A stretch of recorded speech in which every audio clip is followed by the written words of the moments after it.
Bonjour. Alors, je suis Sophie Lopin et je travaille chez Maltem, donc à Paris, depuis 22 ans bientôt. Voilà, mon poste, c'est Human Capital Manager et ça regroupe tout un ensemble de fonctions qui sont très différentes mais cohérentes puisqu'elles sont centrées vraiment sur, on va dire, sur les humains, que ce soit les salariés, le personnel du groupe, mais également sur les activités d'impact et d'engagement qu'on peut avoir à l'extérieur. Peux-tu nous parler de la fresque du climat ?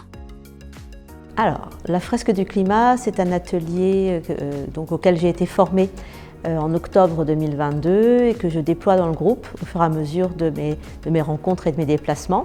Donc la fresque du climat, c'est collaboratif, c'est participatif et c'est un atelier de sensibilisation aux mécanismes impliqués dans les dérèglements climatiques. Donc notre groupe a une responsabilité, nous avons tous une responsabilité sur ce réchauffement, sur ce dérèglement climatique. Et au fil des ateliers que j'ai pu faire en France, que j'ai fait aussi à Madagascar, que j'ai fait également maintenant à Maurice, dans les différentes sociétés du groupe, avec Maltem, avec Omnilog, avec Zokia, Bocasset, P4H, l'association RISE, mais également dans des écoles partenaires et des centres d'accueil à Madagascar, dont nous sommes mécènes et partenaires. Au cours des différents ateliers que j'ai animés, j'ai pu rencontrer beaucoup de personnes, et des personnes très différentes, qui tous, quel que soit leur contexte, se sentent engagés, se sentent responsables. L'atelier que j'ai pu animer avec les équipes des Zokia et Bocasset et à Maurice a été un atelier assez fort en échange. Donc de nombreuses actions sont déjà mises en œuvre et on a échangé beaucoup d'idées, beaucoup d'initiatives. Donc la dynamique est là, qu'elle soit d'un point de vue individuel avec les salariés, mais aussi au niveau des différentes structures du groupe. Donc on sent qu'on va aller dans le bon sens et que tous ensemble, si on peut participer un petit peu à lutter contre cette problématique du dérèglement climatique, on peut le faire ensemble. Le groupe Maltem soutient quelles associations ?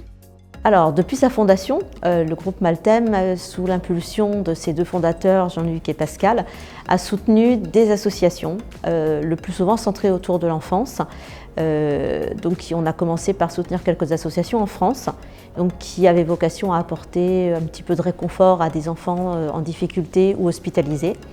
Et il y a une quinzaine d'années, les fondateurs sont venus ici à Madagascar pour rencontrer des centres d'accueil pour pouvoir apporter leur aide de façon plus concrète, plus sur le terrain, de façon opérationnelle. Donc ils ont sélectionné deux associations, l'une qui est un centre d'accueil dispensaire en brousse sur l'île de Sainte-Marie, qui s'appelle le centre Zazakel, et l'autre qui était un orphelinat, puisque les enfants accueillis étaient de vrais orphelins de parents, qui est donc à Tamatave, sur la côte Est, qui accueillait une vingtaine d'enfants. Le centre Zazakel, quant à lui, accueille entre 80 et 120 enfants en fonction des périodes. Voilà. Le centre Zazakel continue à fonctionner aujourd'hui, donc il a été créé par une Française au moment de sa retraite, Michèle Martre, et qui mène une œuvre absolument extraordinaire. Elle accueille dès la maternelle des enfants des villages et ses enfants. Elle accueille des bébés, des nourrissons qui peuvent être placés par les autorités malgaches. Donc il y a également, comme je disais, un centre de santé, un centre de rééducation et les enfants sont scolarisés jusqu'à la terminale, soit localement dans l'école privée qu'elle a montée dans son centre, soit en ville. Donc ces élèves, une fois qu'ils ont eu leur bac, leur envie n'est pas de s'arrêter là et lorsque leur niveau le permettait, ils ont été ensuite accueillis sur la Grande Terre, à Tananarive, dans l'association RISE, qui a été créée à notre initiative, mais qui est portée par des collaborateurs malgaches du groupe Maltem, et qui accueille donc ces jeunes qui ont eu leur bac, qui ont envie de faire des études supérieures, qui en ont la capacité. Et aujourd'hui, ils sont 6 déjà maintenant, qui sont entre première année de gestion et master 1 d'informatique. Voilà, donc on est extrêmement fiers de leur travail.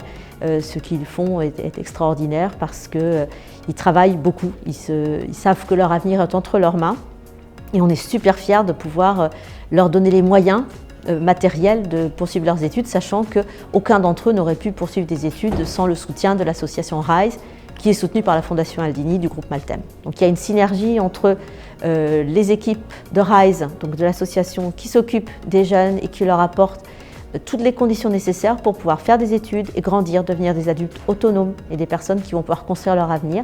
Et les équipes de la société P4H, à qui du temps est dédié, donc sorte de mécénat de compétences ou de bénévolat. Voilà.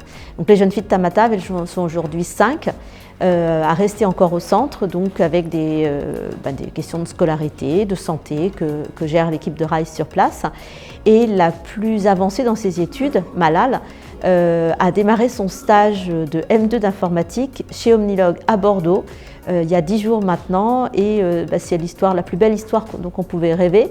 Elle a mis en œuvre une détermination hors du commun, une énergie incroyable pour pouvoir aller vers ses objectifs et obtenir ce stage chez Omnilog Bordeaux. On lui souhaite la plus grande réussite. C'est un exemple, c'est un modèle pour les jeunes que l'on accueille, et chaque année, de nouveaux jeunes bacheliers méritants seront accueillis à l'association RISE, en plus de quelques boursiers qui sortiront du programme de formation TAFA, qui est un programme de formation numérique qui dure 6 mois, opéré également par l'association RISE. Et les meilleurs de cette formation obtiennent une bourse et sont pris en charge intégralement pour leurs études supérieures.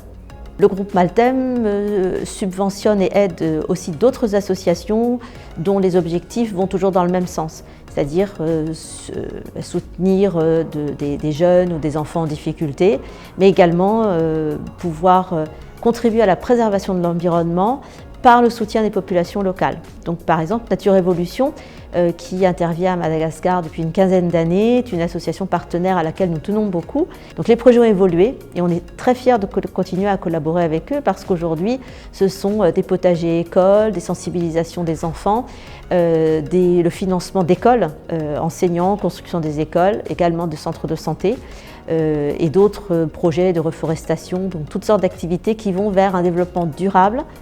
Pourquoi travailler pour le groupe Maltem ? Je suis très fière de travailler chez Maltem depuis presque 22 ans, parce que depuis toutes ces années, au fur et à mesure, l'engagement, l'impact se développe. Alors, à la fois à l'initiative des fondateurs, à l'initiative également des dirigeants des sociétés qui font partie du groupe, mais des initiatives de collaborateurs également que nous soutenons, que nous encourageons. Donc la dynamique est là et elle est partagée par l'ensemble des structures du groupe.